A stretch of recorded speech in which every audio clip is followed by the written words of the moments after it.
judges and all my dear participants. Have you wondered what happens when a leader makes a decision for self-benefit without thinking about the entire nation and its people?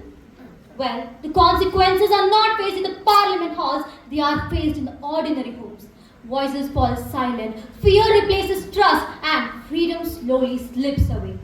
This is not imagination, this is not fiction, this is the reality of millions of Indians who faced in the year 1975.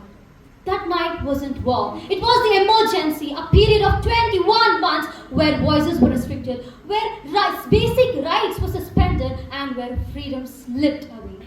And today, I stand here not to reopen the wounds, but to learn from it.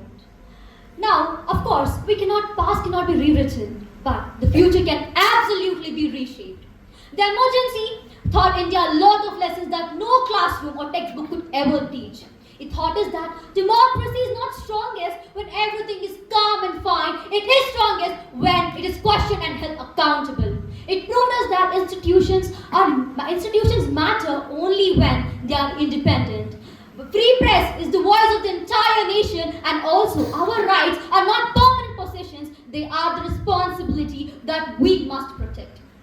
Indeed, it also revealed the truth that even echoes today, that democracy doesn't collapse suddenly, it falls slowly when awareness turns into apathy, when participation turns into silence. But India didn't stay silent.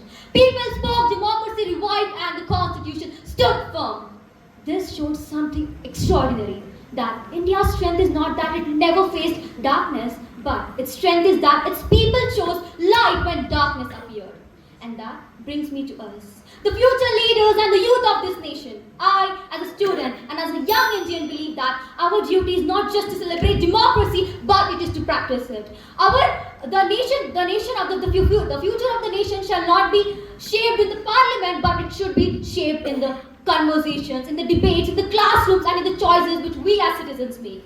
So yes, past is past. We cannot change it, but we can learn from it. So let's build an India where no citizen fears to speak, where truth doesn't need permission, and where freedom is fearless. Because when democracy bleeds, constitution doesn't shout. The citizens must. And I hereby conclude by saying that democracy is not protected by the laws alone. It is protected by the people who refuse to let it down. Thank you. Jai Hind. Thank you, test number 50.